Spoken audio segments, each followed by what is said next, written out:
Arthur Lira desengavetando a PEC da anistia.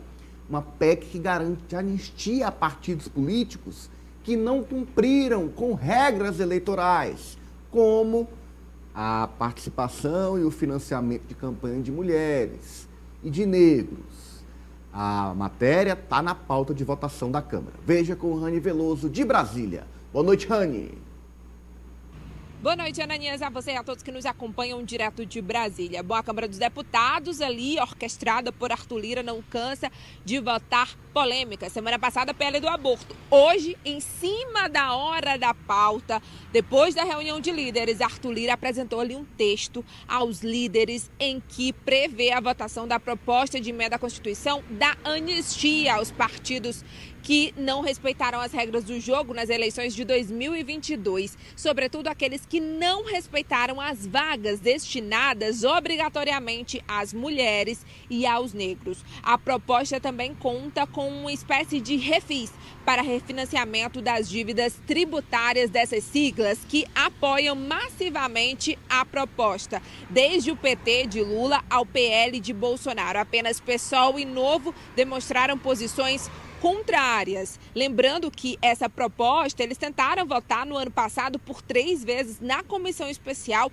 e não teve acordo para isso. Como o prazo passou de votação na comissão especial, Lira pode pegar esse texto e votar diretamente no plenário. A expectativa dos líderes com quem eu conversei é de que seja votado em 2 turnos até amanhã. Votação qualificada com mais de 380 votos nessas 2 votações. A gente observa também que antes das eleições municipais desse ano, os parlamentares afrouxam as regras para que não sejam respeitadas as cotas para os negros. A concentração do fundo eleitoral vai ficar ainda na mão dos brancos. Lembrando que já os 30% para as mulheres está na Constituição, portanto, deve ainda ser obedecido. E trago aqui um acréscimo de informação de que no novo Código Eleitoral, que teve já o parecer pronto pelo senador Marcelo Castro, mas ainda não foi votado na Comissão de Constituição e Justiça, prevê a obrigatoriedade de ocupação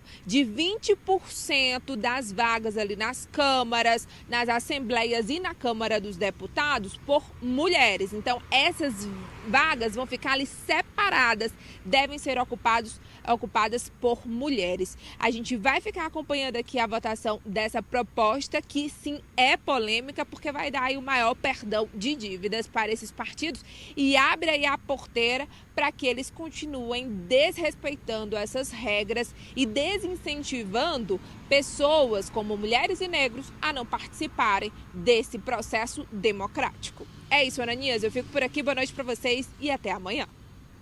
Muito bem, obrigado, Raniele Veloso, de Brasília. Boa noite e até amanhã. Olha, nós separamos em cartela trechos dessa proposta para você ver como fica. A PEC da anistia, Alessio, vai lá. Vamos lá, anistia multas para partidos que descumprirem regras para negros, indígenas ou mulheres. Anistia todas as irregularidades em prestação de contas dos partidos e autoriza os partidos a arrecadarem recursos de empresas para pagar dívidas anteriores a agosto de 2015. Lembrando que a anistia até as eleições de 2022, então tudo seria perdoado.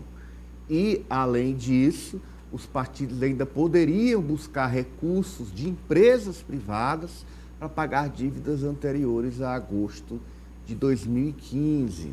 Ou seja, é uma anistia bastante ampla e de interesse de partidos que desrespeitaram, sobretudo, as regras para a concessão de recursos para negros, indígenas e mulheres nas eleições.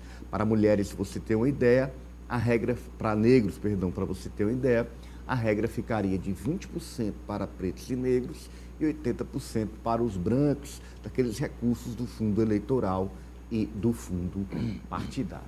É Arthur Lira no modo eleição que nós já tratamos aqui, tirando muitos esqueletos de armários. A PEC das praias foi uma delas. E agora vem aí a PEC da anistia, Franci. Ananias, é jogar no lixo toda a atuação do Tribunal Eleitoral, do TSE, do Tribunal Superior Eleitoral. E esse segundo ponto é ainda mais absurdo porque é a institucionalização da corrupção.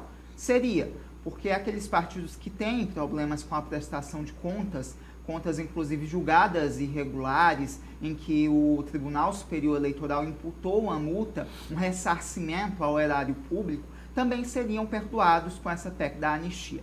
Então é mais um absurdo apresentado nesse Congresso Nacional, com o único objetivo do Arthur Lira de eleger o seu candidato à presidência da Câmara para que ele mantenha o seu arco de poder, para que mantenha o Legislativo nas suas mãos, e não só o Legislativo, mas todo o Brasil.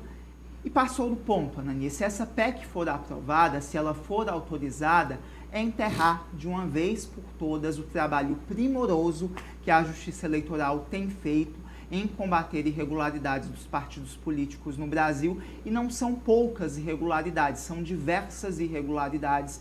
E essa PEC tem que ser enterrada para o bem do Brasil. É uma questão moral, é uma PEC imoral essa da anistia.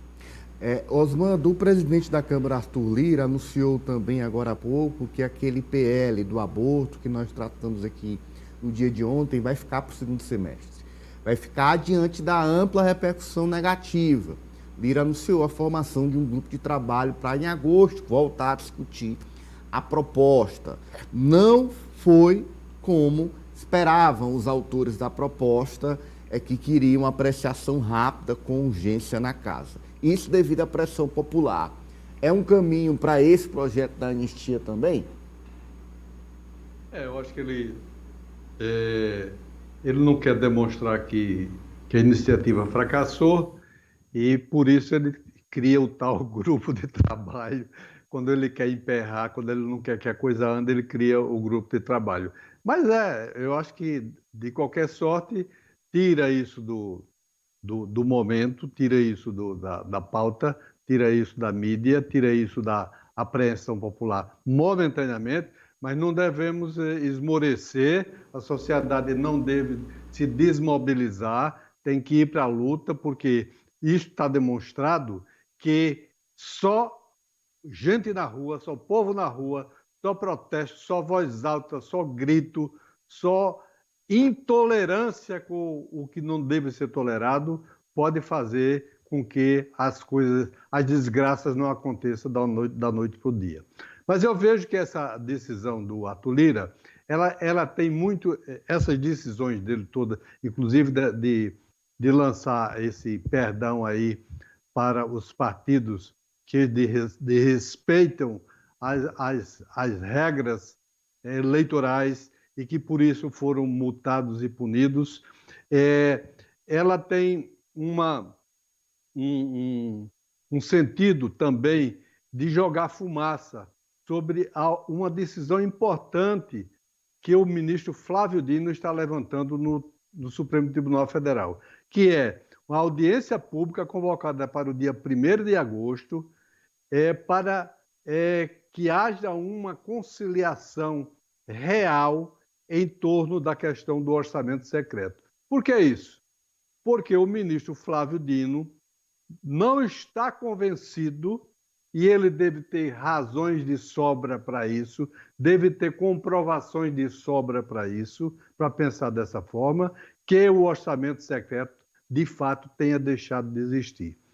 O Arthur Lira sabe, a Câmara sabe, que esta audiência que o ministro Flávio Dino está convocando pode mexer com a vida deles daqui a partir do dia 1º de agosto. Então, aí joga-se uma cortina de fumaça para se tentar encobrir uma coisa que poderá e deverá, pelas mãos do Flávio Dino, aprofundar e o Brasil passar a conhecer o que de fato está acontecendo com o orçamento secreto, se ele deixou de existir, além dessa manipulação estúpida sobre o orçamento, sobre as emendas orçamentárias, sobre essa pressão absurda sobre o governo para liberar cada vez mais dinheiro, para criar gastos que o governo não tem condições de cumprir. Então, essa pode ser mais uma cortina de fumaça.